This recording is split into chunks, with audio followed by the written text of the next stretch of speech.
Warrior Antiques Roadshow. Today, we're filming in the ruins of Krug, and many of the wonderful people joining us today had their very own ancestors massacred right here on the spot by Mishra's Dragon Engine war machines. Genevieve's brought in a set of Thran battle armor, and Marcus says he's got a pair of contact lenses that might have actually belonged to Urza. All this and more coming up next on the Boardcast. Welcome back, Matt. Now, Danny, Fantastic. Are you team Urza or are you team Mishra? I'm team Urza, mainly because his war machine. No, Mishra. Cool. Mishra's war machine Mishra's is cooler? Yeah, of the war machines that are my favorite. I like the ones that look kind of like wheeling bell ends. So my favorite. Now, on to my second question. If we were on the Antiques Roadshow and we were the professional that would come on and examine a thing, what would you be the professional of? Ooh. Like if someone had to be the expert of a field. the expert of a field, You know, have to come in and you know when you smack your shin really bad and then you get a big scab and it eventually falls off? Yeah. Expert of those scabs. 30 years old, does someone- antique scab. Yeah. Does someone Yeah, bring yeah. in a scab in like a petri dish? Yeah. And This you're person is like, no, I promise you, it's Prince Henry's. yeah. Oh, you've got you 100% know that somewhere out there there's a guy collecting scabs from famous people. You know it's Oh, happening. 100%.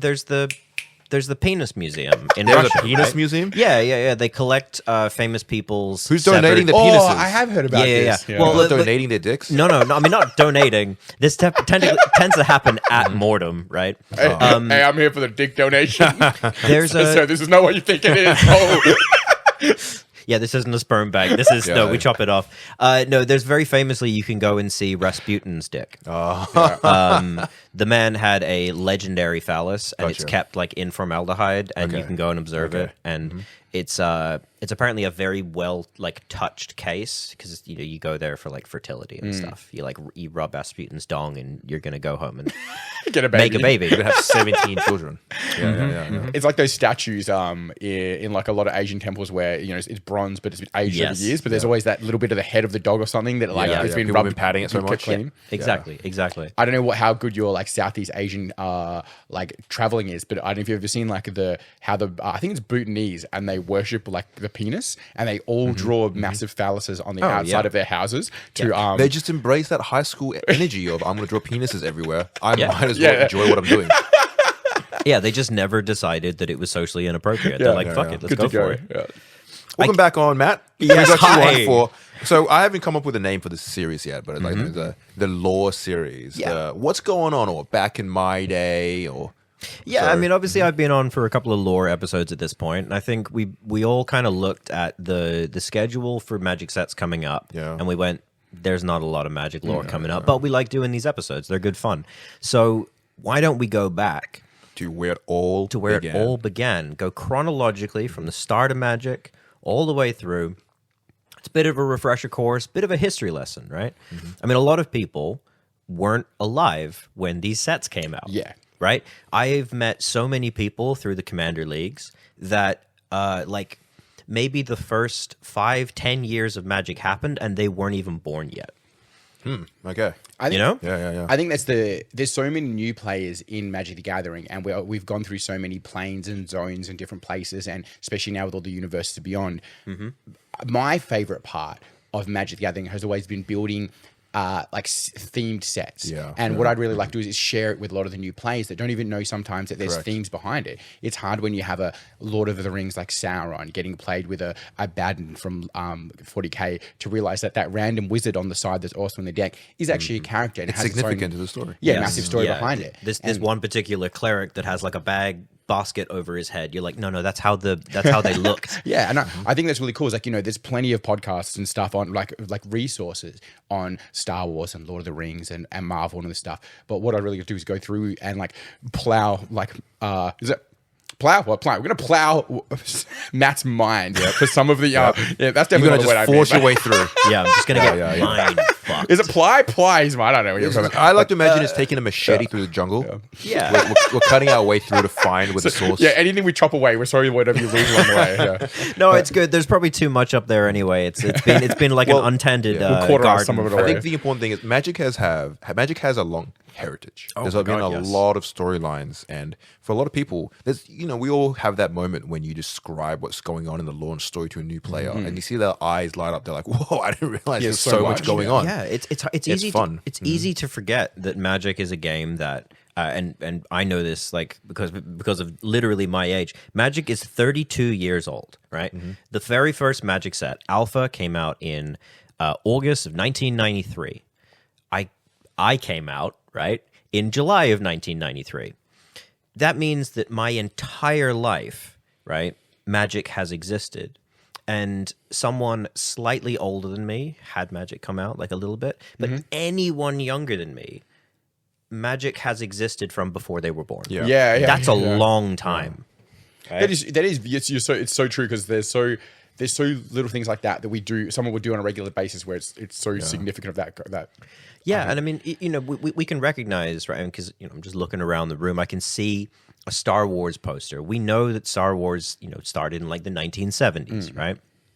But Magic still kind of has this feeling that it's like, oh, it's kind of always existed in like the 2000s, But there's these entire sort of chapters of it, and especially going back through these old sets to kind of figure out where we wanted to start and what the goal was going to be. You really feel its age. You feel its age, and I love especially the set that we're starting with is so thematic for this. Correct. Yeah. Right. It is the perfect starting point, and your intro with the Roadshow Antiquities.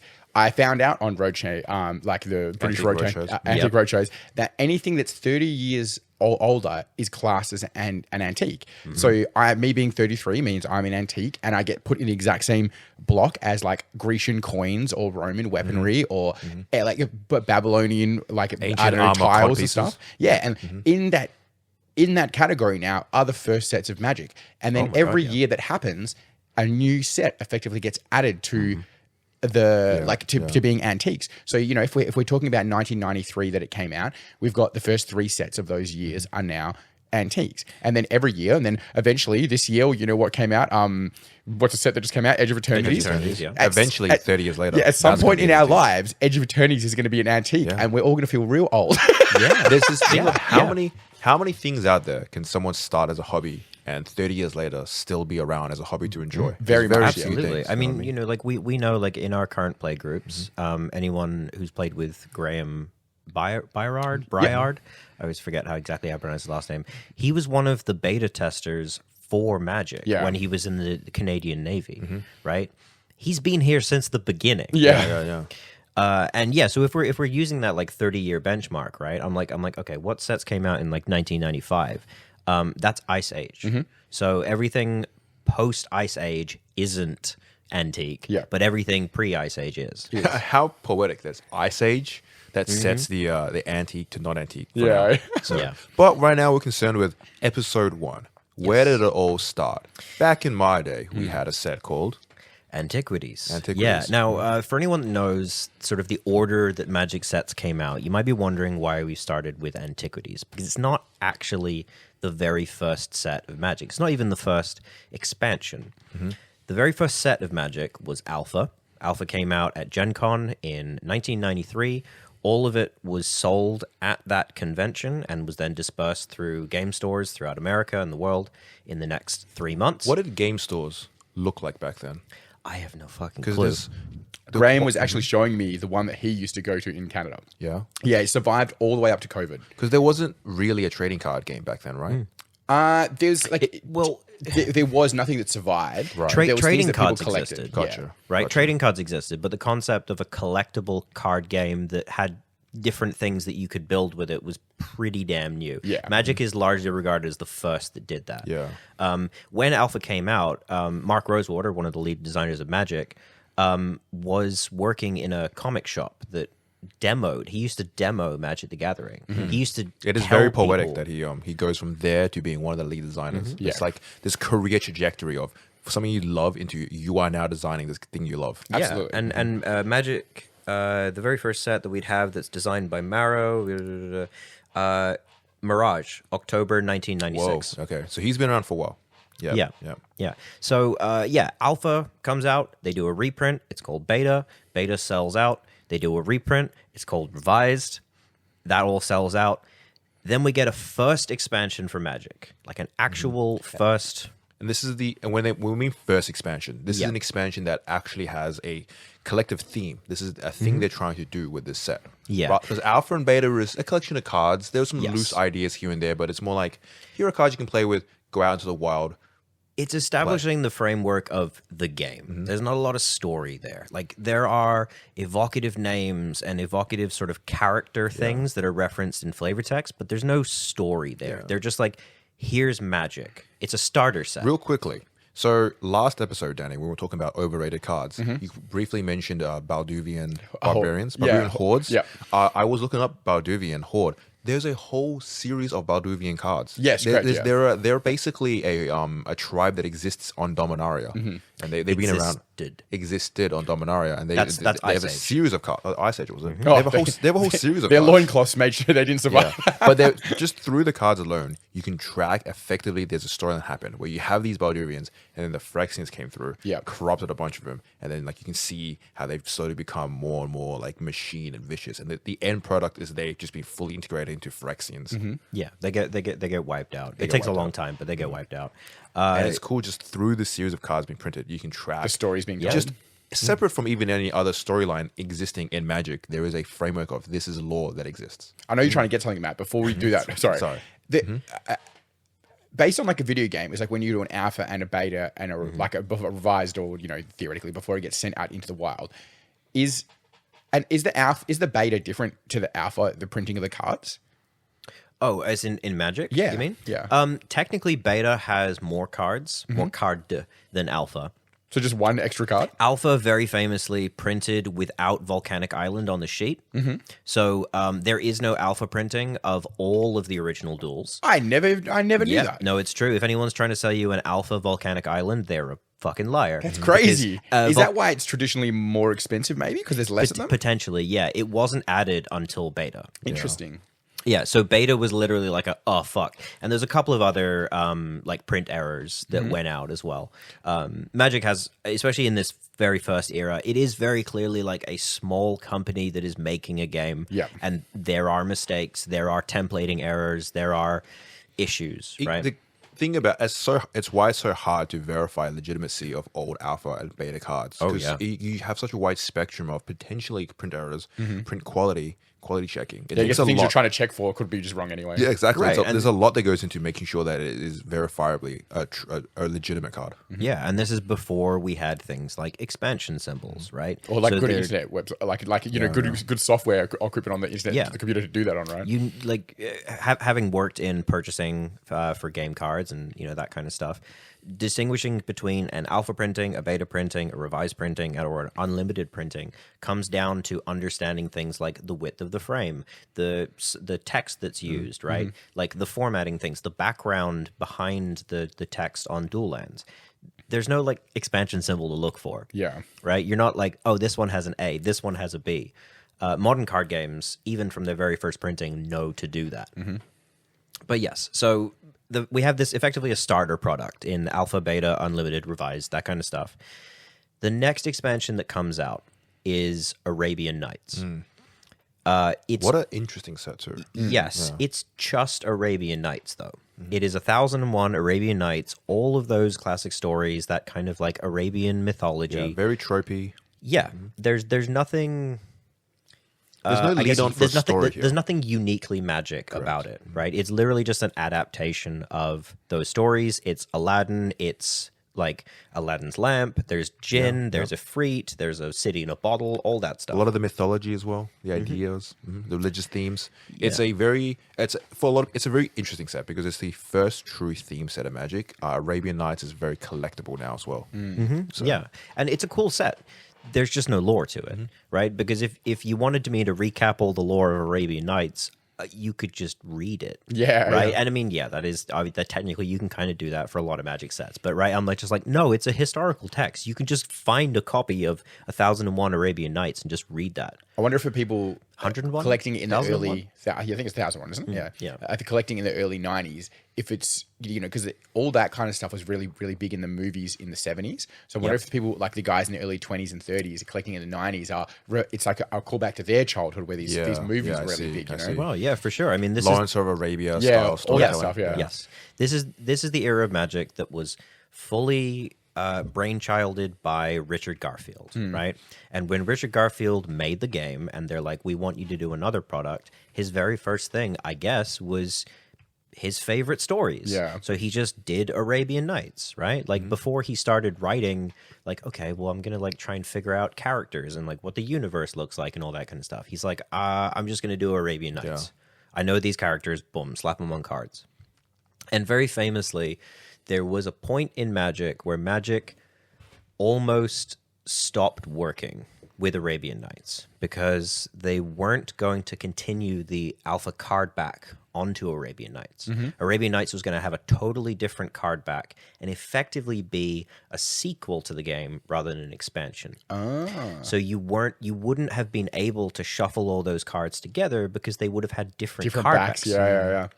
Now, and this is before sleeves were popular. Yeah, absolutely, right? So this is literally like the cards wouldn't have, quote unquote, been playable together because Arabian Nights was going to have, and this is wild to me, a bright pink back to it.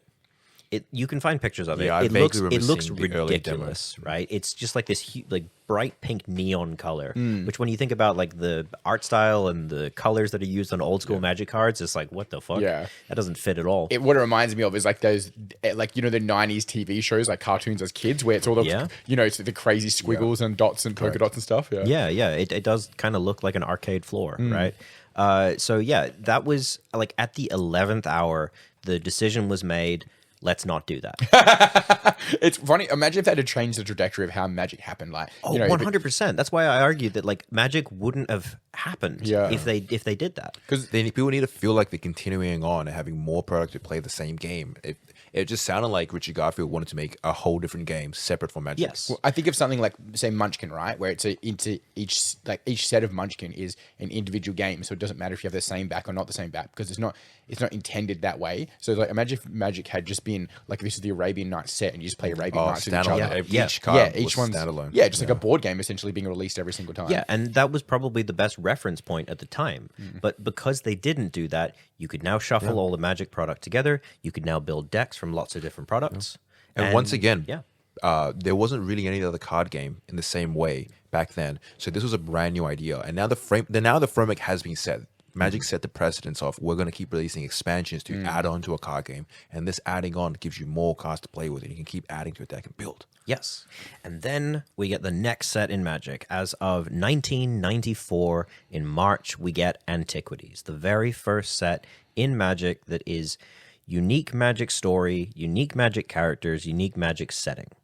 And that's where we're starting. And of all the story points to hit, it is actually kind of amazing to me that in this game, in which we have seen a lot of revision, we've had retcons, we've had things like that, pretty much everything that is printed on names, art, flavor text of this set specifically, Antiquities, is still lore accurate. Because this is the set that very first introduces the Brothers' War.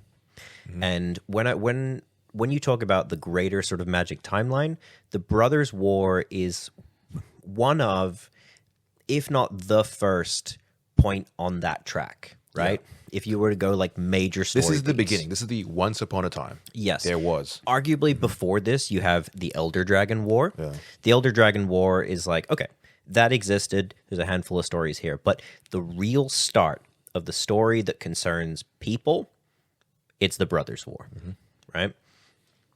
And so once upon a time, there were two young boys that were mentoring at an archaeological dig site, Urza and Mishra, right? They were two brothers that are very similar, very intelligent.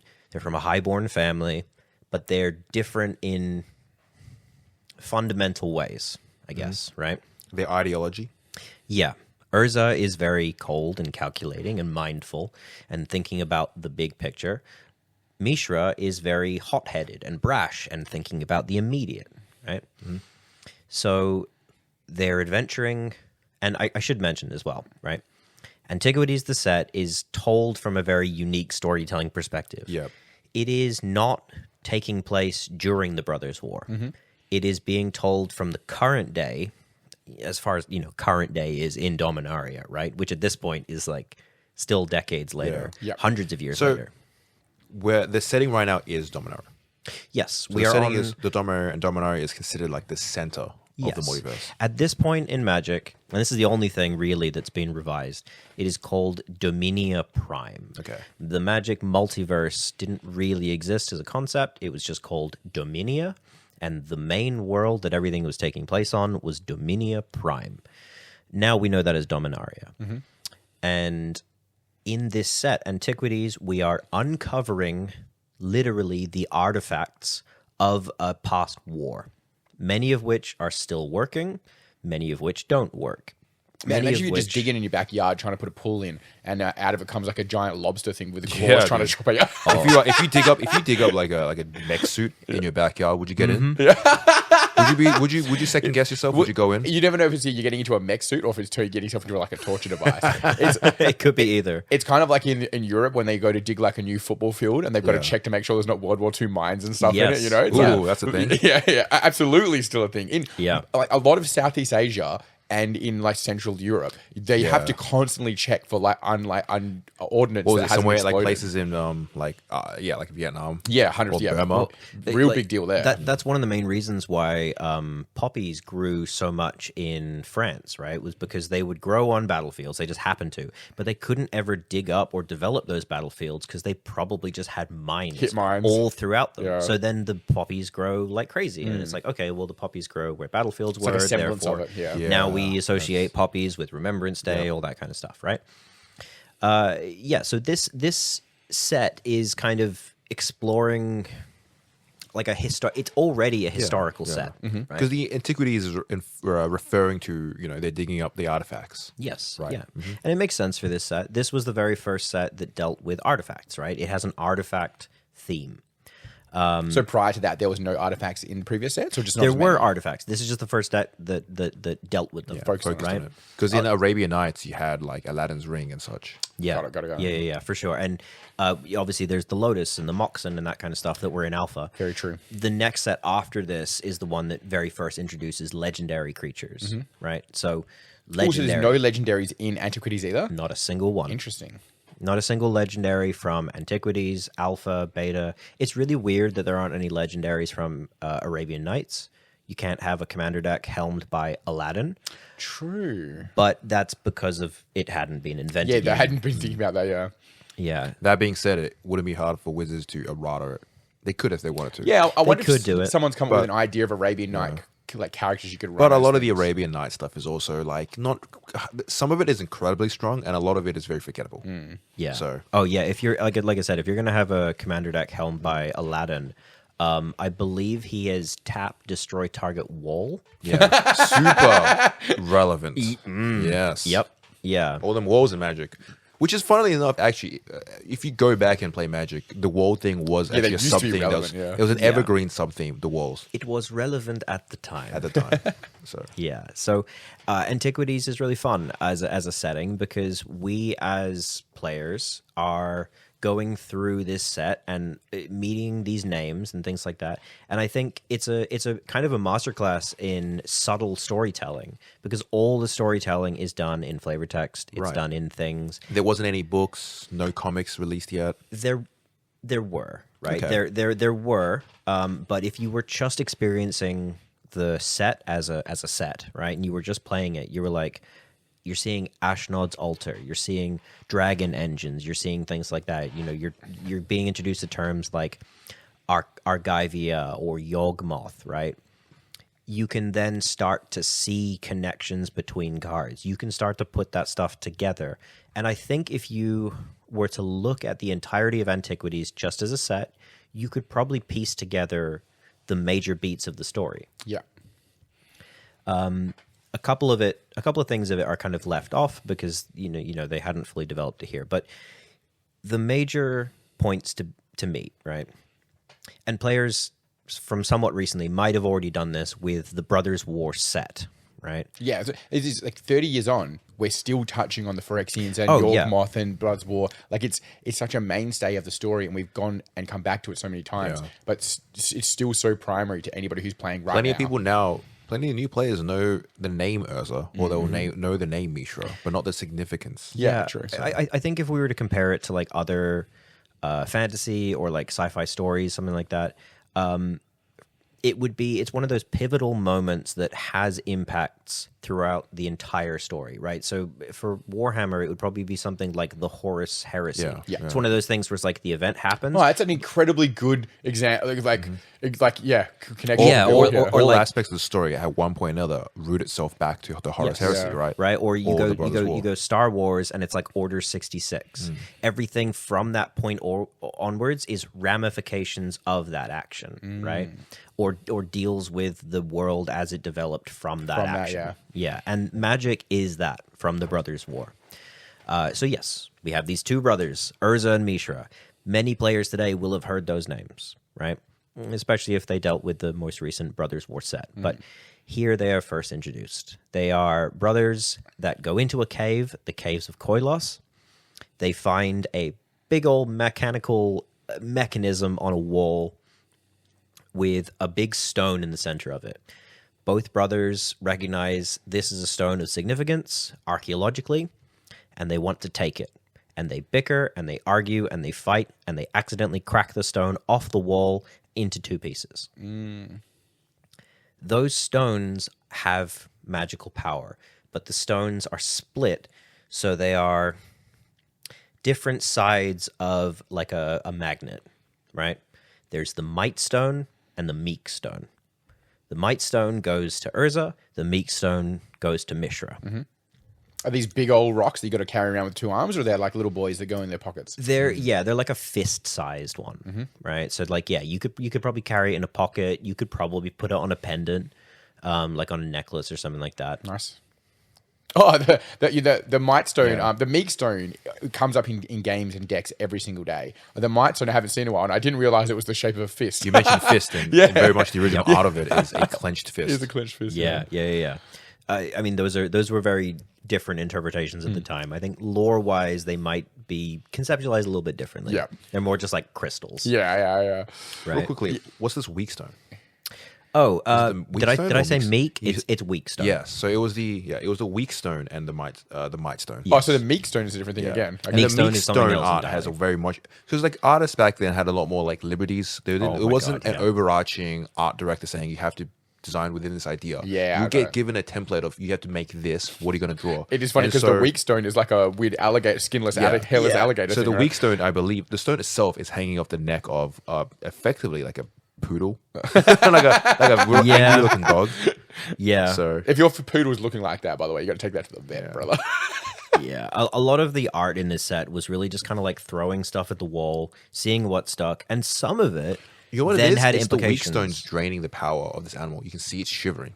It's like being drained down. It's like shivering. It's kind of drooling, and you can see its ribs. Yeah, right? I guess It's in a way, weakened. the artist is trying to conceptualize a stone that's making something weaker. Correct. How do they do that, right? Yeah, true. Yeah, I mean, on that card that we're just referencing, this is the flavor text, right? I'm so excited. My watch thinks I'm going for a run. So During the brothers' childhood, Tokasia led them to explore the sacred cave of Koilos. There, in the hall of Tagzin, Mishra discovered the mysterious weak stone. That's exactly what we're talking about. Tokasia was their mentor, right? It was their teacher. And this is that we're talking about. This is how the story was told. Through the cards, we'll have flavor text and give you an idea. Because on reflection, you also have the flavor text on the Meek Stone, so the Might Stone. Yep. And the Might Stone flavor text says, while exploring the sacred cave of Koilos with his brother Mishra and their master Tokasia, Urza fell behind in the halls of Tagsin, where he discovered the remarkable Might Stone. Yes. They're reflections of each other's flavor text. Yes, they're reflections, right? And that, like I said, that point has been like a little bit revised, right? That now they were physically one object, they got split apart. When they crack those two crystals in half, they have unknowingly broken the seal to that magical mechanism, which is a portal to Phyrexia. Right? So even at the time when the brothers are these like teenagers, the gate to Phyrexia. Yeah. There you go, right? That's also from this same set. like I said, you can kind of go through this set like card by card, and you're like, oh, that's a thing, that's a thing, that's a thing. The Phyrexians didn't. There was kind of an idea of what the Phyrexians was going to look like, but no real cards yet depicted a Phyrexian. Yeah. Yes. So the only typical flavor text we got on the card for Gate to Phyrexia was, this is a quote: "The warm rain of grease on my face immediately make it clear that I had entered Phyrexia," and it's a quote by Jostle from his diary. Yep. Yeah, and there's a couple of cards, like a really small handful of cards in the set. We do get a Phyrexian Gremlins. I don't know if those guys are actually considered really to be Phyrexians. They said they are creature type wise. They are like creature type Phyrexian Gremlin. It's almost like a Earth frog. It's a frog from Earth, but it doesn't mean that, you know what I mean? You wouldn't see this as the primary race, right? And we do also see a priest of Yawgmoth, right? So, you know, who has kind of like a vaguely mechanical look to him. He clearly has like sort of doll-like features. He's been pieced together. Yeah, pieces, yeah. And he has like a vein coming out of his arm that is like a tube. He's very much implied to be mechanical. The chickeny-looking Phyrexians that are the first inclination of them. Is this in this set, or are they in the following set? The chickeny ones? Yeah, the ones on like the Toxic Rain one or whatever it is. You know, they're like they've got like the walkers. Yeah, the walkers with the backwards legs. That comes later. That comes later. Yeah. And also as well, the other card in this set that depicts Phyrexians is the Yawgmoth Demon. Which is this funky little guy. Oh, damn! feel free to look at any of these cards up at home. Yeah, I might put a visual up. I'll put a visual up. Yeah, for sure. This guy's got like tubes as dreadlocks. It's funny, like, you know, a lot of these old cards I do know really well, but some of them have slipped through, and I don't remember seeing this demon guy, and it's so different, I guess, in the end of what they make Phyrexians look like as well, right? Yeah, absolutely. And a lot of these cards haven't aged well mechanically.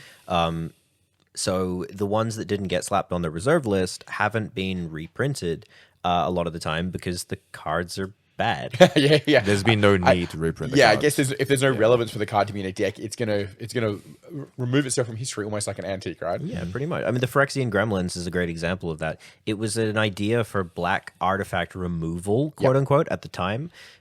In the way that the rules worked. I actually really like the art on that, and in my personal collection, in my binders, I have one of these. Yeah, because the art's like it's really a lot of the things, kind of like the Meek Stone you saw before. If you're looking at the cards on the screen, it's like a single item with a clear background. So a lot of those early cards, because they're depicting a sword or a person or a thing, not all of them are complete pieces of art with a foreground and a background. Whereas the Phyrexian Gremlins is very much an entire piece of art. There's a background, and there's a moon, there's a mountain. Yeah, it's been drawn in a feeling like something out of like Leonardo da Vinci's like blueprints. Yeah, correct. Yeah. Which I think is, I assume, probably the design structure of a lot of these kind of cards, really. Yeah, potentially. Yeah, because this is an era of Magic where they were contracting artists on kind of like a, you know, case by case basis, and they would just be like, we have a really limited art budget, we're going to get you to do an art, and then when the art gets back, they're like, that's what we're using. We can't ask them to do it again. I wonder if, like, because it's such a small group of guys and they all know each other, you know, one of their mates submit some art, and they're like, "Shit, where do we put this?" Like, we don't want to say no to him because he's done all this work for us. Like, we got to whack this on a thing. Yeah, well, and this is going to come up a lot in this lore series, right? Is not just physically talking about the lore, but the lore of like the game around it. Very notably in Alpha, right? Exactly what you just said happened, right? And this is not the first time that you've done this as well, Danny, where you've made an offhanded joke and it actually happens to be real. The art for Tropical Island came back, and it put way too much focus on the bird in the foreground. Yeah. So then they invented Birds of Paradise as a card and had to get someone else to do the art for what actually became Tropical Island. Nice. That's awesome. We talk about, you know, today it's a business where you've got a crew and a management and a CEO, and he'll make decisions and it goes through this thing. But in the early conception of all these things, it's just a bunch of guys, and like people don't want to hurt each other's feelings. There's like the personalities that go into it, right? And it's such a big part of any small business. The inception, the early days of this, it was a passion project for people. People were just doing this because they enjoyed it. The artists were making art because they enjoyed it. Yeah, know? I mean, Richard Garfield started this game. He already had a job as a math professor. He was a math professor that decided in his spare time that he wanted to make a game that you could play in between Dungeons and Dragons sessions. Yeah.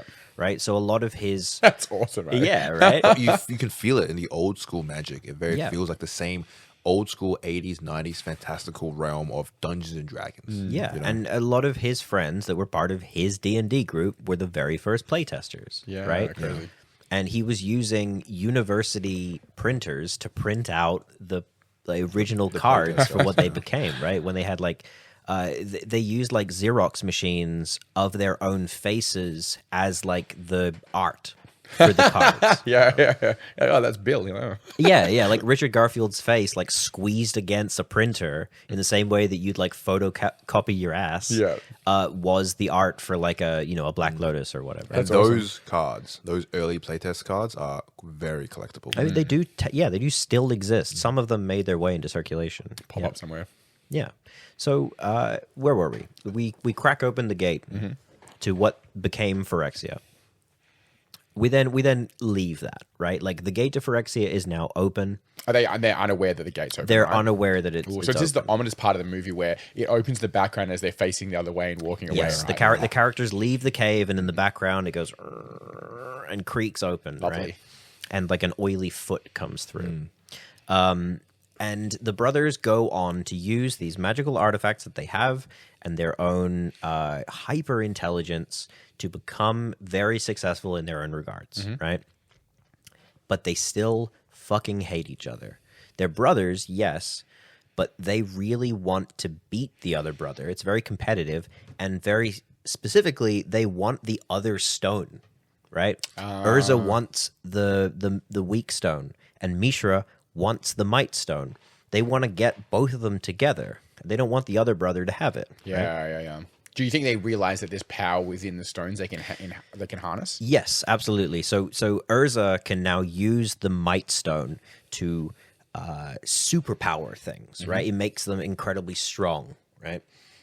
He can use it to like turn already powerful things even more powerful. And Mishra, conversely, can use the weak stone to like cripple something, to depower it, to drain all of the energy out of someone or something.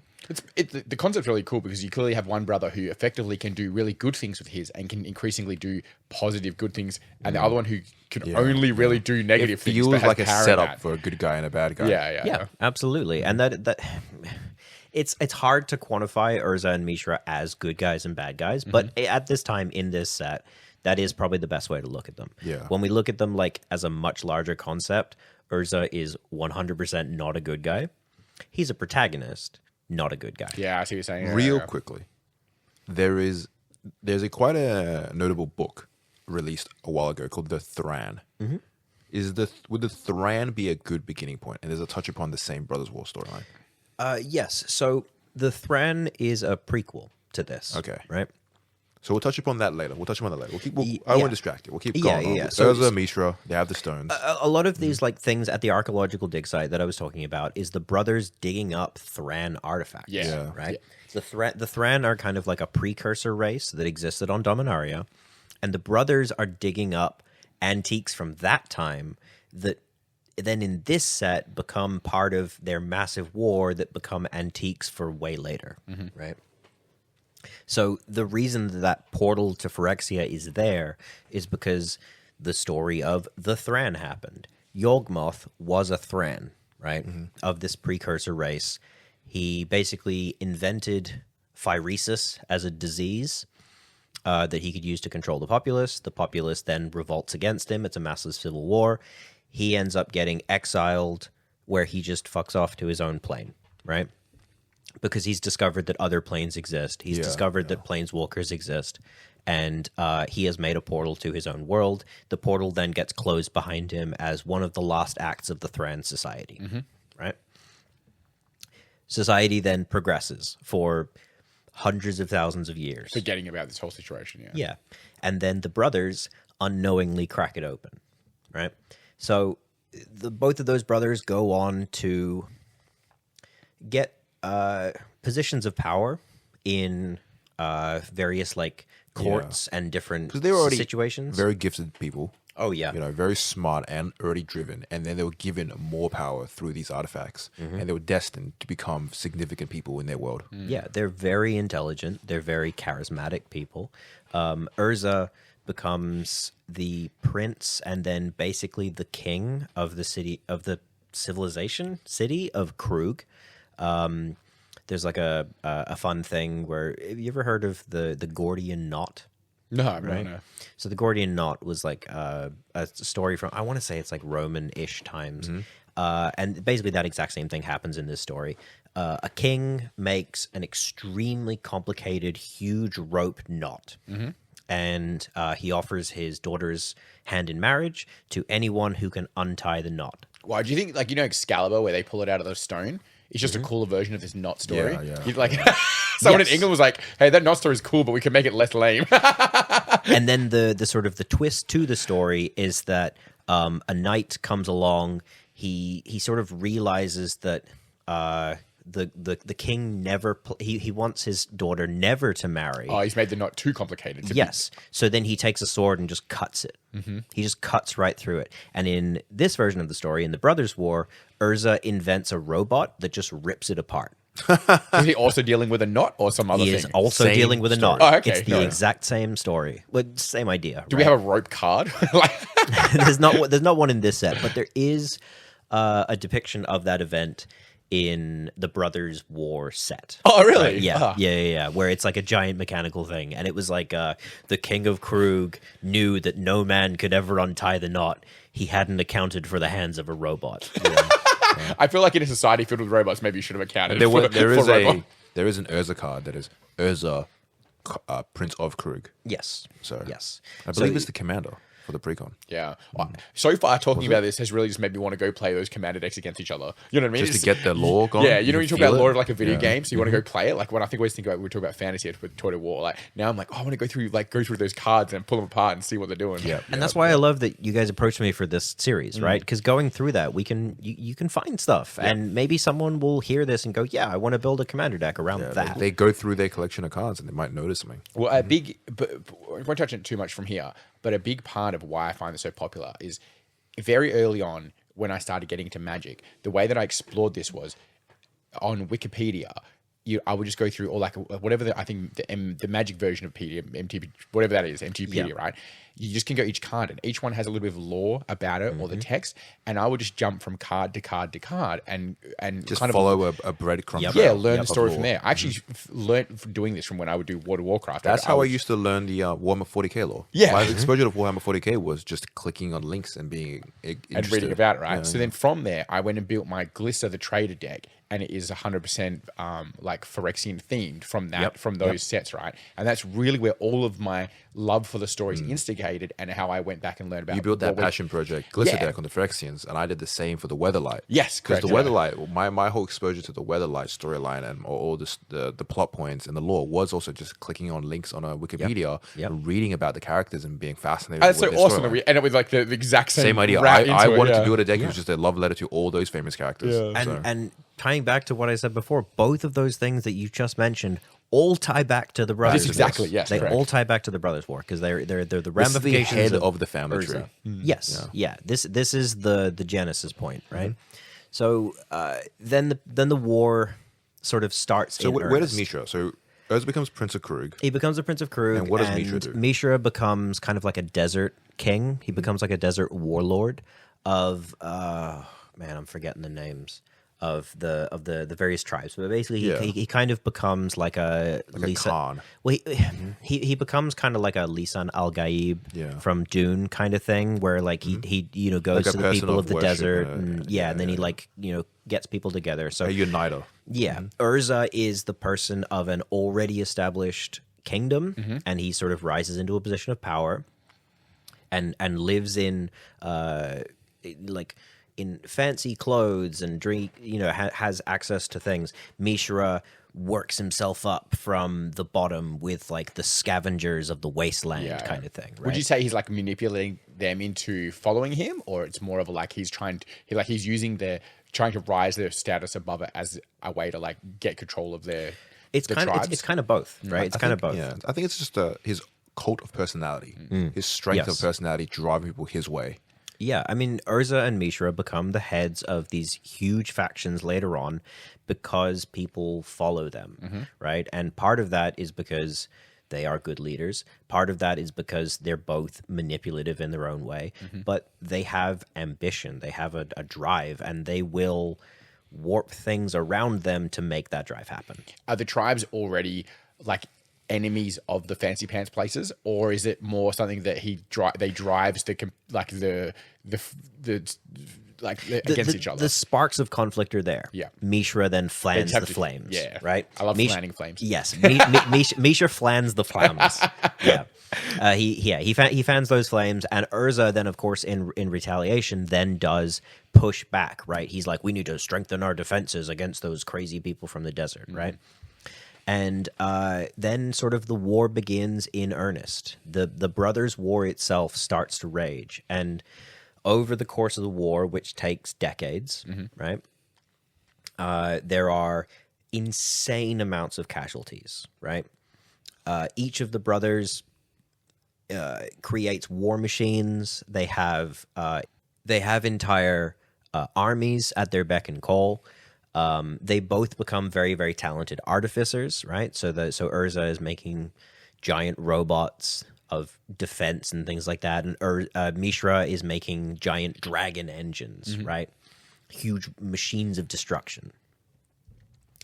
And casualties are happening on both sides. The continent is being changed, or the world of Dominaria is being changed by this conflict. Trenches are appearing in places. Cities are being wiped out or changing sides, right? And it all comes down eventually to the island of Argoth, right? Which, referencing probably a character that other people might have interacted with. I know you have, Kang, because she shows up, or at least used to show up in Highlander, is Titania. Oh, yes. Right? Titania was the protector of Argoth. She was this dryad that was here.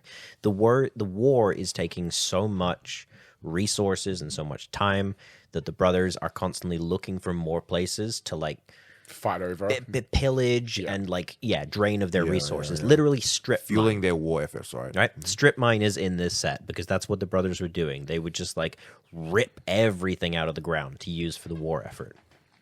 So they get to the island of Argoth, and of course, I've skipped a lot of stuff here, right? But these are the major plot points.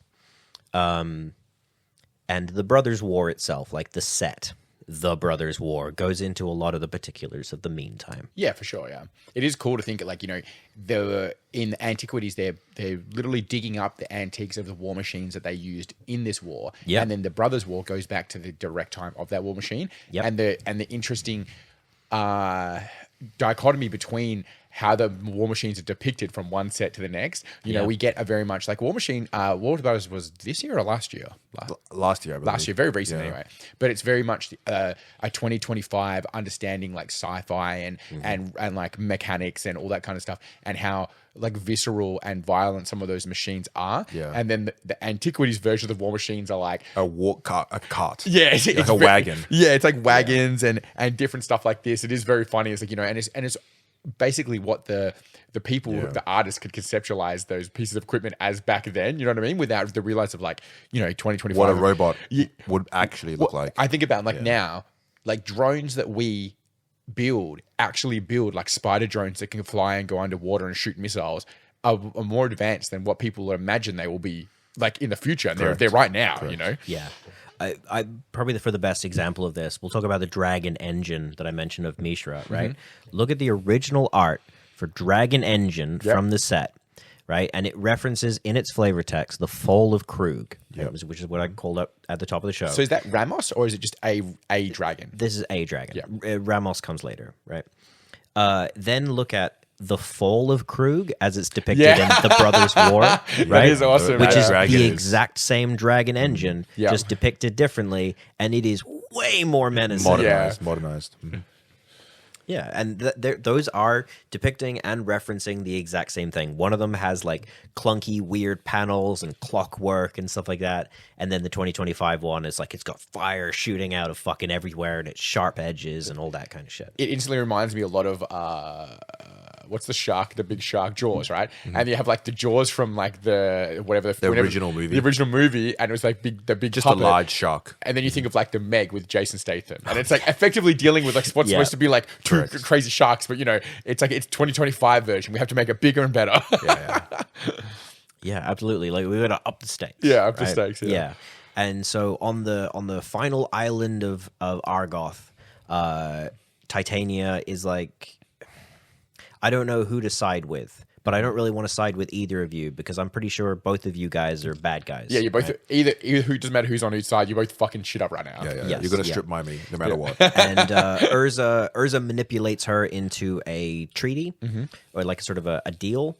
Where he's like, don't worry, I'm not going to completely fuck up the island. Yeah. Of course, he then proceeds to completely fuck up the island. Which is actually very, like, if you know Urza, it's very in character of Urza to, he has a very narcissistic view on, it doesn't matter, I'll make a deal and I'll still just do what I want to do. Yeah, well, like I was saying, Urza is the brother that has a long-term view. He's thinking about the big picture. Yeah. Urza is thinking about the end of the war. He will do literally anything to then get to that point. I guess is it like you're able to write off any of your actions based on the fact that you think you're doing the right thing, kind of situation. Oh, it's all for the greater good. Yeah. Right? That's Urza.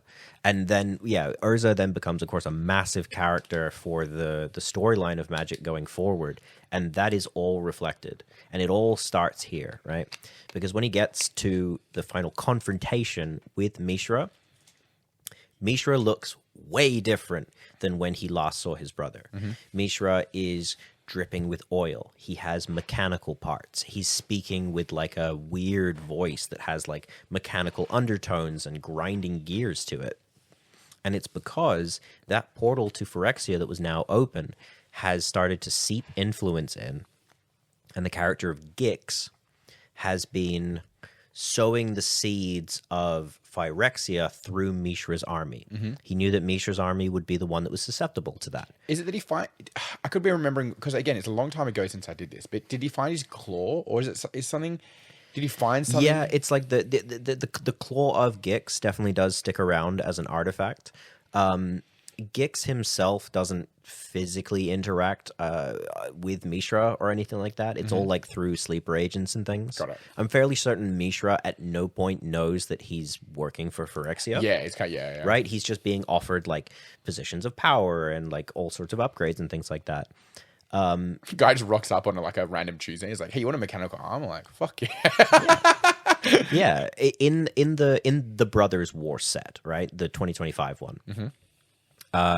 We see that Mishra and specifically his apprentice Ashnod have been like soldiers die on the forefront or get like fatally wounded. Let's just like mechanize the shit out of them and turn them into zombies and send them back onto the front lines as what they call transmigrants, right?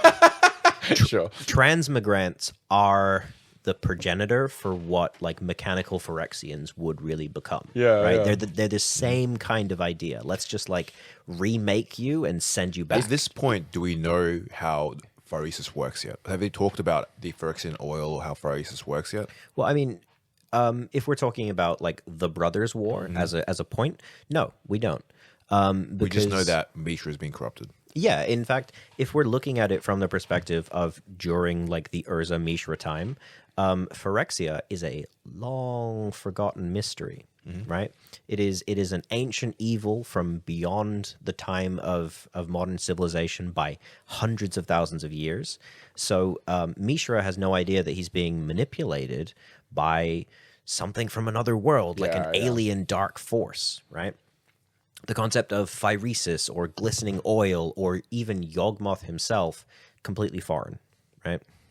And so Urza and Mishra clash, and Mishra is this huge hulking monstrosity of a man, right?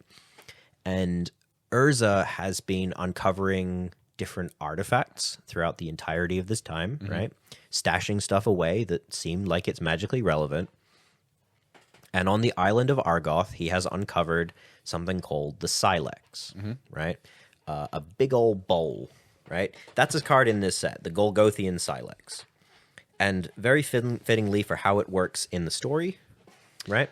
Yeah, so it's funny. It's like we were actually looking at the Brothers War version of the Silex as a card. So we were reading it yesterday, like, this is a weird card because you pay 2 white and it destroys everything except for 6 lands. So I'm assuming it's going to lean right into what you're about to say. So talking about you know, old heritage things as well, the image of the Golgothian Silex, the Silex reminds me a lot of like an old Greek pottery. Correct. With the imagery, and it's supposed to be reminiscent of a days past, like an old day. Well, that's what I really like. So much of it is them digging up massive robots and sending them to war against each other and these massive machinery. And then this antique is very much of what we think is a real antique from our own real life, right? Like it mirrors a real world. Because Dominia is very much supposed to mirror a real world. Yeah. Yep. It's meant to be its own sort of realized, like fantasy world, right? So yeah, like the Golgothian Silex is an artifact from a really long forgotten time, probably Thran in origin, but like maybe not. We really don't know a whole lot about the Golgothian Silex, right? There's like depictions of art along the side of it, of just like people, right? And the flavor text for Golgothian Silex from this set references that from their earliest educations, the brothers had known that no human contrivance could stand against the true masters of Dominia, right? So it's just sort of someone made this at some point. And very fittingly for how the Silex works in both the story and in the set, this original Golgothian Silex does something they don't do anymore, which is that you pay 1 and tap it. All cards from the Antiquities expansion, including Golgothian Silex, must be discarded from play. Yeah. So discarded from play means removing from your hand or also from the field? I mean, what it effectively says these days is destroy all cards originally printed in the Antiquities set. Amazing. It's one of those, back then, this was a thing they would do. Because we recently did a Homelands draft. And in Homelands, there's an artifact that just says, destroy everything from Homelands. Oh, yes. I remember. Yeah, yeah. And there's one of these in Arabian Nights as well. City in a Bottle does that. So yeah, that's it. Basically what happens. This is a weapon of mass destruction. Now, in the recent Brothers War set, there's Urz's Silex. Yes. Oh, Urz's Silex. Yeah. Yes, and that is depicting the same Silex, right? So it's kind of nebulous how the Silex exactly works. And even though there was a Silex that was very important to the end of the Phyrexian War as a storyline, we also still kind of don't know how that one worked. It seems like it's an amplifier for your will. So Urza sees what has happened to his brother. He sees how horrific this war has been. He sees how destructive everything has been. And he sees that there is now a greater evil than anything he has ever dealt with in his life. He's like, there's this influence behind my brother. That's the really bad thing. I need to make this go away. And sort of speaks that into the bowl. And I sort of like to imagine that like he says it out loud and the bowl creates like a resonance. And it sets off a magical nuke. It just fucking levels the entire island of Argoth. But they really fucked Titania, right? Yeah. Oh no, she's just gone. Right. It levels the island. Right. It's now a huge crater, which then the ocean fills in. It takes out huge chunks of the continent around it. There's a card that references this, correct? Yes. Yeah, there should be. I believe so. I just can't remember right now.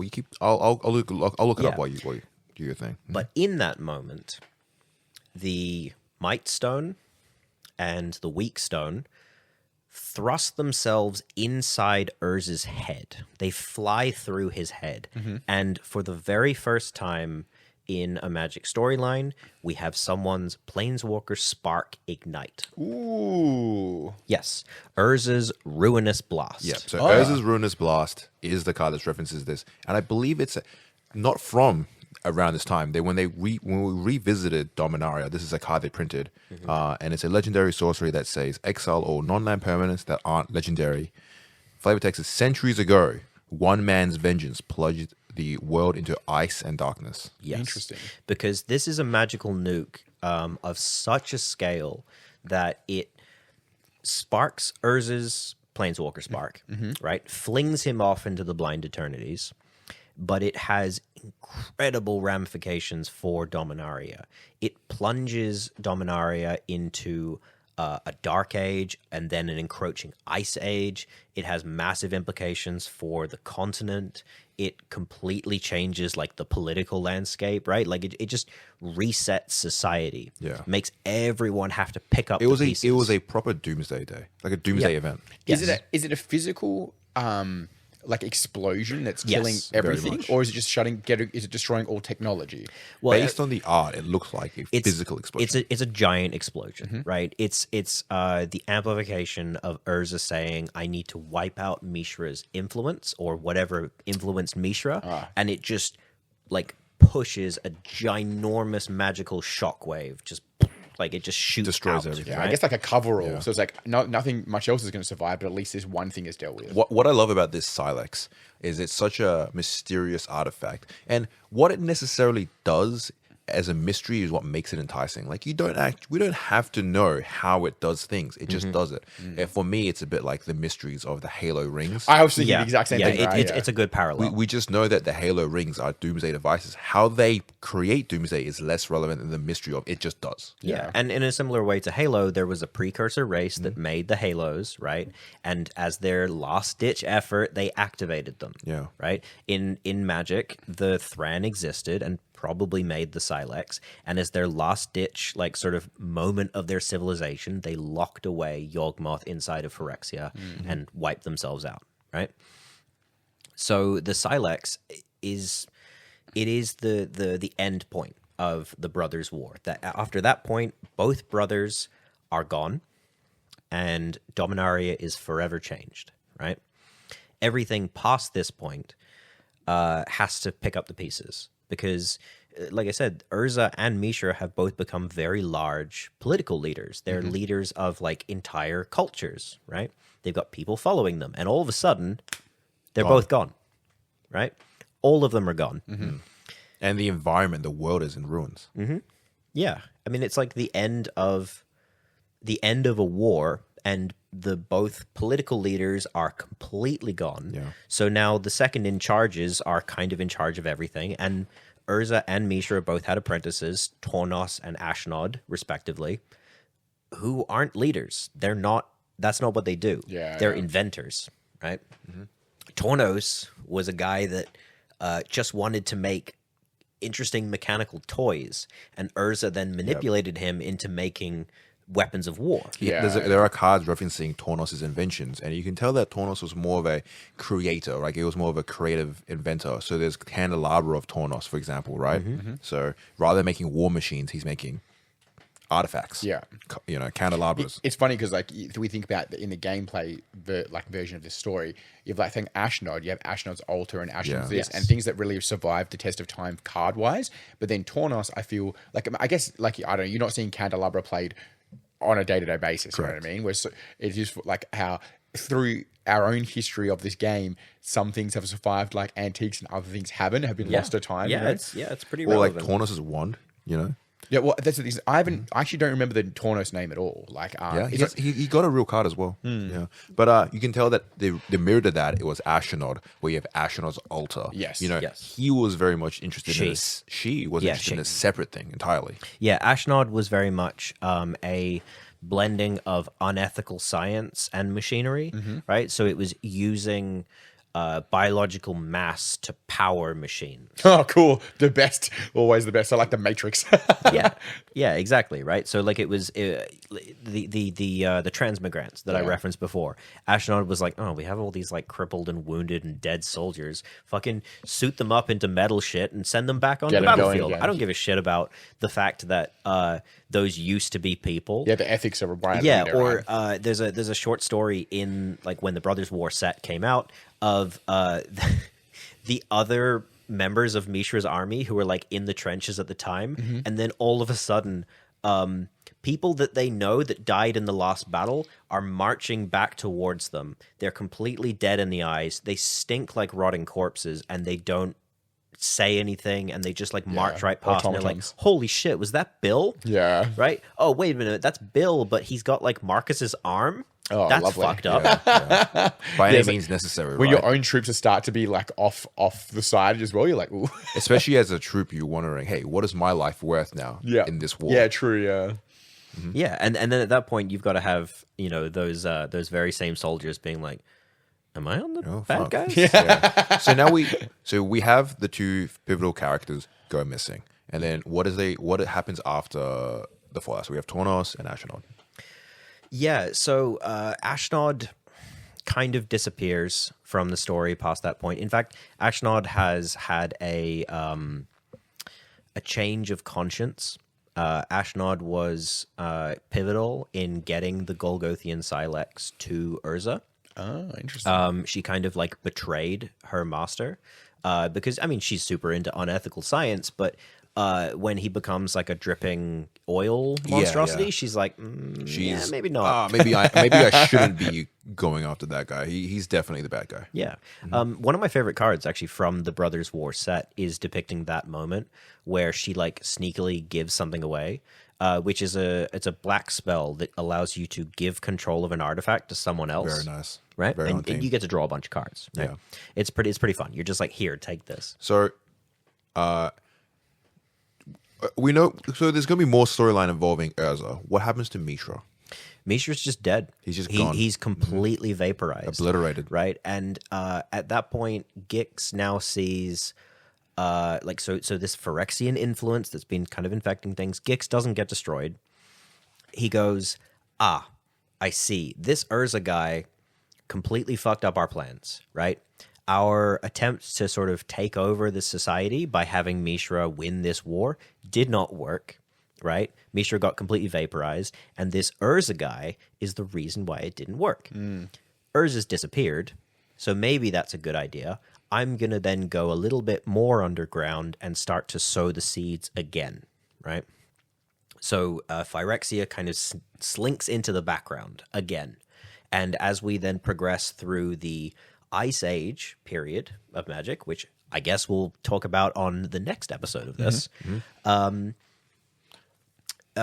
fun fact, after nuclear fallout, Ice Age Comes the happens. Ice Age, yeah. Yes. The climate has to adjust. They were The seeing climate into didn't adjust 2026 is what they were doing. Yeah. They're getting ready for a real Cold War.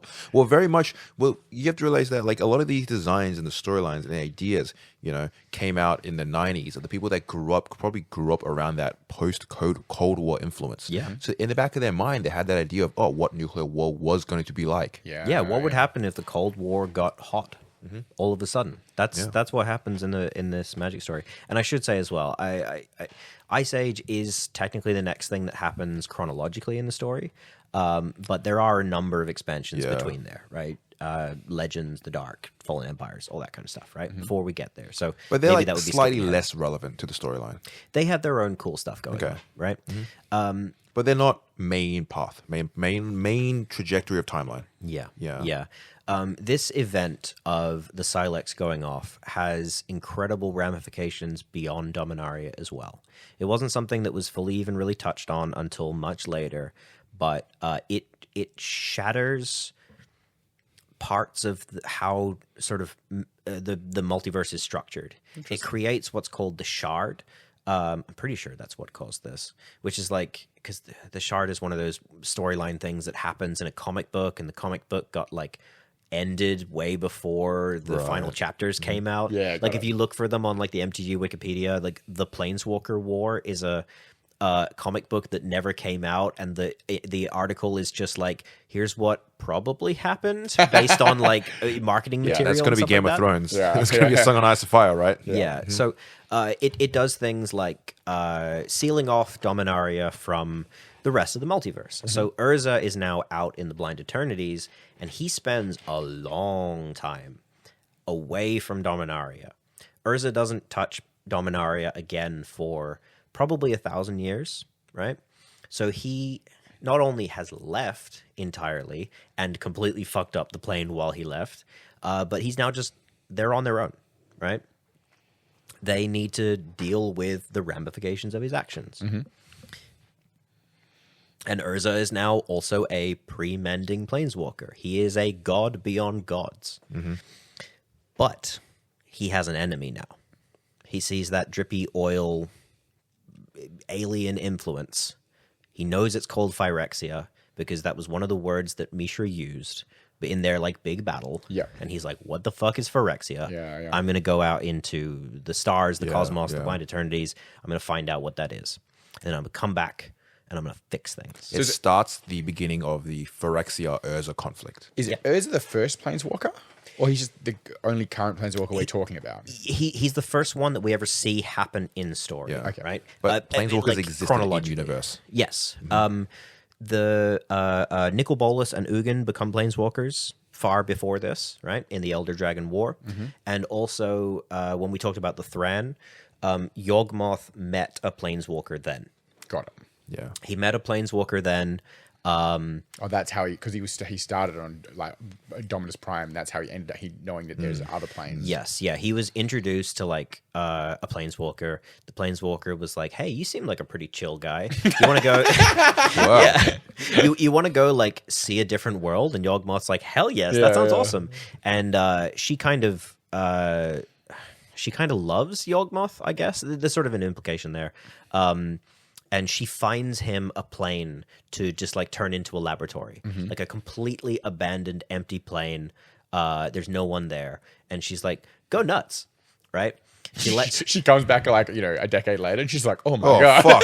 I dated the wrong guy." Yeah, exactly. He's turned the plane into this like multi-level hellscape.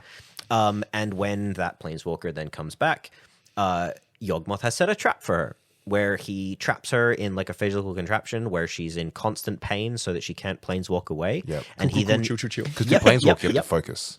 Oh, Yes. yeah. It's why... This is a different story, but it's why Soren couldn't escape the rock. Yeah, it's the same idea, right? Like, yeah. And he then proceeds to keep her alive and like do an autopsy on her while she's still alive. Cool, love that. For Is that a protopsy? years. It's a topsy. Yeah, like he takes her apart for years and years, trying to find like the planeswalker organ. What makes a planeswalker? Which of course he doesn't find, right? Like there's no physical. It's like a thing. spirit thing, right? I guess. Yeah, Because a big part of it was Yawgmoth wanted to expand his reach. He had to kind of figure out how to planeswalk. Yeah. So we have these. Is that female one ever depicted in any cards? Do you know? No, she's never depicted on a card. She's also a pre-mending planeswalker that she took the form of a dragon at the time. But pre-mending planeswalkers, and I guess I should probably touch on what pre-mending means. They could manipulate their body at will. They could appear as whatever they wanted. Ooh. You could be any form you want. What are you taking? I'll give you back on that one. What about you, Matt? Ben Affleck's Batman. I'm Pickle Dan. So I'd probably go for like, I don't know, like a vaguely human appearance, but I want like I don't know, like antlers or horns or something. No, I just want to be. I would take on the real life physical form of Shrek. Oh, nice. And just commit. I would just be me, but with hair still. Yeah, I mean that's basically what I'm talking about. So- I want to be me, but stronger, a little bit taller, and like I don't know, give me devil horns. Pre-mending planeswalkers. Planeswalkers back then were extremely rare, and that's why you could go an entire universe and not meet a planeswalker, right? That's why Urza's significance of rising up as a planeswalker was really important. Plus, planeswalkers back then were effectively omnipotent. They were gods. They could manipulate themselves and the world around them at their will. They can make planes. They can make planes. They can destroy planes. They can do all sorts of stuff. And then sort of, again, because of the implications of, or the ramifications, I should say, of this Silex exploding, way down the track, we have an event called the Mending, which happens at the end of the time spiral block. That's skipping ahead to like 2000 and something, right? Literally like about 10 years after this happens, like in the real world sort of timeline, where planeswalkers get nerfed. They kept printing. They for lore reasons they had to take planeswalkers back down to earth to ground them again to and be playable in the more game. realistic. Yeah, because There was a burp coming out of the end. the theming of planeswalkers at this time in Magic was that you, the player, are a planeswalker, right? You are summoning characters and spells from across the multiverse. and planeswalkers are so powerful, and they get to change how the deck is built that they can't ever be depicted on the battlefield. Oh, I see. Right? They have such a impossible myriad of He's abilities. the Yu-Gi-Oh of the is that what is this? Like, if you're creating it, I still think I don't know about you guys, but whenever I play like a guy, like a card, in my head I'm imagining that I'm like summoning like a bear or some shit. Yeah. I don't know if you guys still do that, but it's a very video gamey thing of I'm imagining them fighting on the table. 100%. And it's very specific of why mentally I will play some cards and not play other cards, because if I can't imagine it like it's on the table, I think with Star Wars when they're playing that kind of chess game in the ship, if I can't imagine it like that, it has zero interest in to me. You know what I mean? Yeah. So sticking in the Antiquities block right now, we have this great foundational. This is the building blocks of the future storyline. How do you guys feel about this as a beginning of a plot? Because this for me, this is quite engaging. This feels like you have all the right pieces of. You have a little bit of lore behind you. You can go onto the Thran and the Phyrexians, a bit of mystery too, and you have a very clear, pivotal figure in the storyline to go off of. Urza. Yes. You know that you can follow this protagonist, and he is going to tell you the remainder of the story. It is a really good point for Magic story to start because it has really interesting characters and a time period that you could go back to, and then 30 years later they did. Yeah. But then it also has Urza has gone somewhere else, so you can follow Urza. Mm-hmm. 2, Urza is eventually going to come back, so then we can deal with that. And 3. The world has forever changed, so we can deal with the implications of what happened there, which is then what Magic does, right? The next set is going to take place on Dominaria. It's going to be Legends, and it's going to be a myriad of stories that happen in that interim period, right? Are they all happening at the same time, or it's like just different stories plucked from different points of time? It's different stories, Nice. So that'll be the next thing that we cover is the set Legends. But Legends is really kind of more of like an anthology of small, isolated stories. It's like a little bit of a filler. It's give you a little bit more lore of what's going on. Here's the story, update. What's happening on Dominion. If we're to look at Antiquities as kind of like a historical text, right? Like it's depicting what happened during the Brothers' War. Legends is then like multiple smaller historical accounts of particular people. Yeah. Right. For anyone who's read the Horus Heresy, it reminds me a lot of in between some of the very big story books. There's books where it's a coupling of like 3 or 4 smaller stories, but they all give you little bits of context which you will both reference backwards and forwards later without realizing it. Yes. Yeah. Because some of them will interlink. Yeah. Some of them will eventually be referenced as happening way before this one, that kind of stuff. The comparison to the Horus Heresy comes back because for me, these storylines feel very much Horus Heresy X, where you have this pivotal point you're building on. The only thing is Horus Heresy is great because, and we're talking Warhammer, in 140k, the Horus Heresy, there's a series of books you can really dive in and it gives you the feature-rich, this is what's happening in the story. Yeah. Magic's never really had a book series for you to kind of follow through one step at a time to know the plot point. They sort of do, right? Like they do. Yeah. And this is definitely something that we'll talk about. I think it's, at the moment, we're going to be... These episodes are going to be approaching it from the set as it. But there are books and there are comics from this time period that do go over these things. A lot of those books wouldn't come out until much later after this. Right. Because much later on, well, I guess in the grand scheme of things, it's not that much later, but we get the Urza block. And the Urza block is telling the history of Urza. Okay. And the very first book in that is about the Brothers' War, right? somewhere here in this room is a stack of probably 80% of those books, and I can't remember where they're hiding here. I'm gonna find them, but they're worth quite a bit of money. I'd cobbled them together from different libraries around Australia and bought them online and eBayed them, so that's your, if you want to go back and read, you can start from those books. Some of it's been like retconned, some of it's like here or there. Some of them are completely just had 2 different writers for the set and the thing. That's why I'm going off the set, because a lot of the stuff from this time period just is not canon anymore. Right. And fun fact, those Urza block novels that are talking about the story of Urza, they're called the Antiquities cycle, right?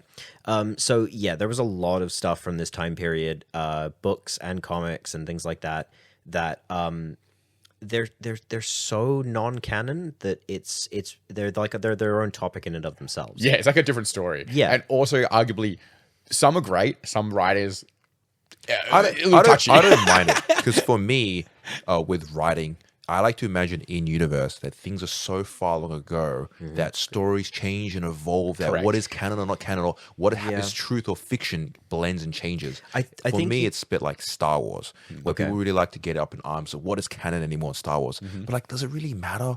Like, for example, I love the Old Republic storyline, which isn't really canon anymore, but in my head, because they happened so far long ago, that what is truth or fiction in those realms don't necessarily have to matter. Yeah, and that's why, of course, in the Star Wars canon stuff, they refer to that stuff as legends, right? It's stories that may or may not be true, or may or may not be entirely accurate or fabricated. And a lot of this non-canon stuff, you can approach it from the idea that it is in story fiction, right? Like even in the world of Dominaria, this could be a thing that maybe happened or didn't happen. Yeah, because like, for example, right? There's a novel. It's called Planeswalker, right? And it's using the mechanics of magic, right, as if they are the way that the main character goes about things. He is a character that is casting lightning bolts. He is summoning Shivan dragons. He is using a Black Lotus to do it, right? He's using the mechanics of magic. He's a representation of a Planeswalker, the player character. Yes, but the things that he's doing, and the story, and the character himself, and all the stuff that that's not canon. Right, like he's not going to any particular world, right? So you could regard it as like internal fiction. Yeah. Real quickly, think of a lot like Egypt now. It's like even in our lifetimes, legends. Everything changes so consistently. You know what I mean? Like nobody, we keep getting told like, oh, it's 10,000 years old, and then 5 years later, it's like this thing's 25,000 years old, and you're like, if you're not a real archaeologist or historian, you have to sit on the side and be like, I don't really know, because it's like we get told different things all the time. Exactly. Now, going through the Antiquities set, do you have a favorite card from Antiquities? Ooh. Real quickly, do you guys have a favorite card? So just quickly, I hadn't heard about the Transmigrant thing.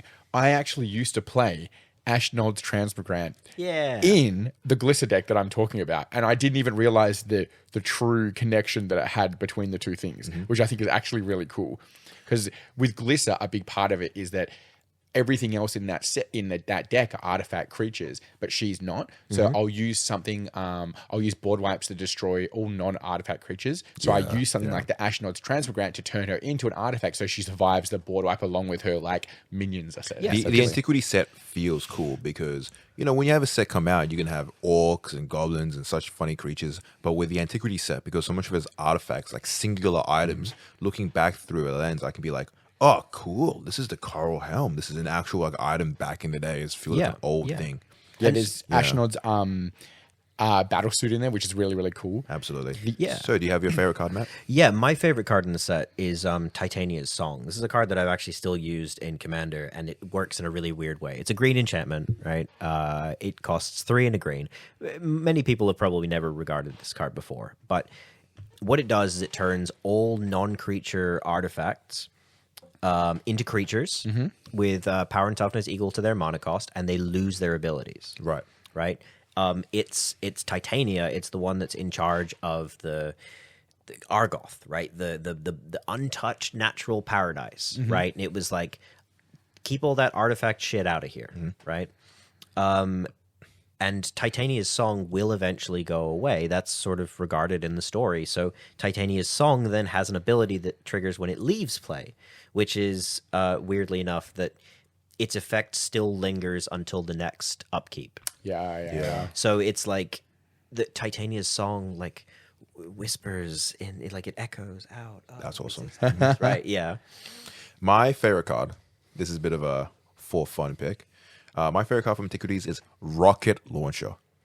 I didn't even see that. It's just called Rocket Launcher. It's also clearly an orc that's firing a rocket launcher. It's an orc with a bandana, Rambo style, firing a very literal rocket launcher. I love that you have all these mystical named artifacts, the Golothian Silex or Tornos' Candelabra, and then you have none of the subtlety of a rocket launcher. It's a 4 mana, and they called it a poly artifact. Yes, yeah. They're looking at these old cards. Check up the Oracle on these. Yeah. A lot of these words, they don't mean anything anymore. It's just an artifact nowadays, right? And I love the flavor text of what these devices lacked in subtlety, they made up in strength. Yeah. Which is hilarious to me because it's a artifact that says 2 mana to do 1 damage. You know. Yeah. Which back then was probably probably playable. doing all right. Yeah. Who knows? Yeah. I love it. Things like the Grape Shot Catapult and the Urza's Avenger. You know, those Avengers is a robot with a crossbow, and then obviously the Grape Shot Catapult is a little catapult. And then in the War of the Brothers War, which is the 2024 set, it's literally like giant Mechatron, the craziest like equipment, like things coming through. And these are the things that back then you would have these kind of little inconsistencies in the design of the cards, and they were okay having a bit of fun in designing new different things. Yeah, for sure. I mean, they were still working on what the game would look like, and this is the second expansion of Magic. It's meant to expand on what Magic was as a concept, and we're still coming off the heels of Arabian Nights, where they were thinking of making that its own isolated sort of sequel game. I am interested in why your favorite card in this set is not Atog. That was my first question. Is I've got a couple cards that I see. I'll test your brain skills to see if you like have some background history. And Atogs was the first one. Yeah, because it's brought in here, and there isn't really. I don't know a lot of much more information about it. Yeah. I picked Rocket Launcher because it was a fun card. But traditionally, I have played Atogs. Atogs is a fun.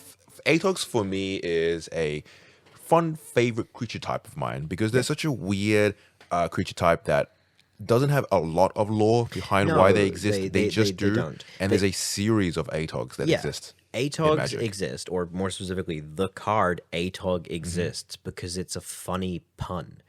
You mix up the letters of Atog and you get the word goat. That's why Atogs will eat anything. Oh, I didn't even think of that. Yeah. So an Atog is a card that can sacrifice an artifact to get bigger because it's like the same idea as like a goat eating a tin can. Yeah. It was relevant in an artifact set. Yeah. For me, Atog has a soft spot in my heart. Atog was a card that was the archetype that I played in Pauper. I love this silly little creature. I have a signed playset. I love it. Up until the day, You have a signed playset of Atogs? I have a signed playset of Atogs. That's awesome. Up until the day they banned it. Yeah, it was too good. My sweet Atog boy was too good. Who's the artist for Atog? Jasper Myfos. Jasper Myfos, yeah. And that's awesome. Atogs then became, just like this funny little card that's like, oh, it's fun that it's like it's a fantasy version of a goat, right? Yeah. I'm surprised they didn't do the cane toad situation where they introduced the cane toads onto Phyrexia to like, you know what I mean? As a cover band-aid. Can you imagine Yawgmoth is doing his crazy shenanigans in his tower and devising doomsday devices. He looks out and sees just a swarm of funny creatures keeps chomping and eating all of his artifacts. Yeah, well, I mean, that's the thing is you can imagine, because it's in Antiquities, right? You can imagine that this race of creatures like evolved over time to eat literal metal because there were so many metal scraps from robots clashing into each other and leaving fucking scrap everywhere. Shit everywhere. Yeah, so they became effectively like scavengers, and then they've developed into this like fully, developed race. And it was one of the best creatures of all time. They became so iconic that then later on in Magic's history, we got more Atogs, right? Yeah, because correct. it was like, that's really fun. There's a long history of Atogs. Could be that's a little separate talk we can have because we have cards like Psychotog, which was too good and got banned as well. Yeah, and a lot of this again references and comes back to the fact that Mark Rosewater was playing this set at the time. He fell in love with Magic as a product, as something that he as a consumer. He then becomes the creator for the game, and he then redoubles the things that he loved into Magic. Yeah, yeah. And now, Danny, back to you. Do you have your number one pick? For me, it has to be Triskelion. I think. Oh yeah, I think 100%. The art of Triskelion is so iconic to me in the scheme of Magic, and I just again but outside the cards that are $1 billion that come out of here, not much of it survives extremely niche situations. But somehow Triskelion continues to be brought back in every set in slightly different forms or shapes for like 10, 20 years after that. You know what I mean? Like, I think it's so incredibly iconic. And not too long ago, Mark came in with a 3D printed version of the Triskelion as a deck box, and it was awesome. You know, very, very cool. I think again, you could easily go with like Mishra's Factory, which is, you know, I've been the most expensive card of the set. Yeah, by a lot. You know, it does incredible work, and you know, I've been smashed by William using it specifically. Yeah, but I think that too. I also, for some reason, in the early days when I played Magic, I would play Wall of Spears in decks because I thought it was cool. It's not very good. It's a wall it's a wall with banding. Yeah. No, I'm thinking of the battering ram. Never mind. It's a wall with first strike. But it's just a skeleton caught in like a block of spears for some reason. And I bet back then people were ruining like the wall of spears to be so mad because I can't punch through your stupid wall. It has first strike. 2/3 is so big. It's also first strike feels really early on to have something like first strike, which is a keyword tagged onto something. Do you know why it has first strike? It's because spears are long and pointy. No, true. Yeah, that is often the way that if you see something with a spear, it probably has first strike. If you see something with a bow, it probably has reach. Yep. The like vigilance shows up in this set not as like an itemized keyword, but it's on Yoetian Soldier, which is just like we made a 3-mana 1/4 that attacking does not cause it to tap. Yes, right. Like even the cards, like you will go back to Priest of Yawgmoth. It says summon cleric, you know, so it's summoning the creature. It's like there's still you still don't. You've got keywords like first strike in a set where it's still saying summon this creature. You know what I mean? It's very interesting. Also, you have in this set you have Goblin Artisans, which is that like the first precursor to your unsets where it's like the little goblins in the helmets and stuff. You know? Yeah, I mean, there's definitely that, right? Like a lot of goblins in early Magic are that where it was like. They're just funny little guys. Yeah, the comedy aspect. And they made a lot of things technically canon into Magic because of just artists having fun. Yeah. Right? Like, this is later, but like Orcish Librarian is eating book glue in its art. So it's like, I don't know, I guess glue is like canon inside the Magic universe because this one fucking orc is just like on this glue. 100%, yeah. Or that there's a library that exists that's manned by orcs. Yeah, right. Some library employed some orc as a librarian. Incredible. Yeah. Which like then it's like, oh yeah, I guess that means that like orcs are a certain level of sentience and they have some level of rights and you know all that kind of stuff, right? So it's a fantastic set. It is worth mentioning, I did want to sort of touch on this just a little bit. If anyone is really interested in this set after our discussion about this, it is worth knowing many of the cards from this set are either incredibly hard to get or incredibly expensive. Yeah. Right? It sounds fantastic to like pick up a copy of Rocket Launcher, right? Or Mishra's Factory or whatever. 2 cards that are hard to get for different reasons. Yeah, wildly different reasons. Different reasons. But this is an old ass set. We are talking about a thing that is 31 years old, and some of the card designs in this proved to be way too powerful that they are now worth a lot of money. Yeah. Right? You have to treat this like we said in the beginning of the episode. It's an antique. You very much have to treat this as literally antiques. No different than a 30-year-old postage stamp that's collectible. It's going to be hard to get these things, and they are supposed to be collectible. And there's heritage behind these cards. Yeah. You know, you can, from a distance, you can just enjoy for what it was. It was a fantastically, like, designed idea that's finally 30 years down the line. We have the ramifications of these ideas and these stories. Yes, and this is exactly the period of Magic that I am not just okay with, but I advocate for people to proxy these cards, right? There is so little chance that 1, you'll be able to find one of these cards, 2, you'll be able to purchase it, or even 3, in the grand scheme, that the physical piece of cardboard has survived 31 years. Yeah. Right? If you think... Like talking about a time when sleeves weren't used. Like, yes. Yeah, a lot of things were like depreciable assets. Yeah, how many of these things have become crumpled? Have they become ripped? Have they become scuffed against concrete? Have they died to water damage, right? Have they just been lost, right? It's the classic story of the mum throwing out the box of cards and then you're going home to try and find them. Yeah, or like you left them in a basement somewhere and oops, that basement flooded. Yeah. Right? Like, you know, if you feel there are card designs in this set that you really want to play with, and you know you probably need to be conscious of like power level, like Mishra's Factory. You know, let's fucking slow down a little bit unless you're playing on that level. Proxy these cards, right? Go for it. because that might be your only chance to like actually play with them. Yeah. All right. And that's where it all began. This is the once upon a time for the Magic. Thank you very much for jumping on, Matt, for our episode 1 of these like lore series of podcasts. Yeah. If any of the listeners have any questions and also have any specific cards they want answered, feel free to comment below as well. We might try to dive in and try to answer a few questions. I know with Magic's deep, rich lore, there's a lot to dive into and there's more to talk about. So I guess we can kind of precursor this by saying that episode 2 will dive more into the ramifications after this whole nuclear blast on Dominia. Yep. Yeah. So, I mean, everything past this point deals with this. Yeah. I'll say the next time you have me on for one of these, it'll be Legends. That's what I want to talk about next. And Legends has significance in Commander. Yes, very, very much does. It again also has lasting ramifications for the history of Magic. Yeah. And yeah, if anyone wanted to contact me about a lot of this stuff, I will say a lot of the answers to most questions that I can imagine people would ask is I'm going to cover that on a later episode. 100%, yeah. But I want to answer it anyway. I love talking about this stuff. When Danny approached me about this idea, he was like, do you want me to take any of like the workload off you? And it was like, no, it's already in my head. It's all stashed away up here.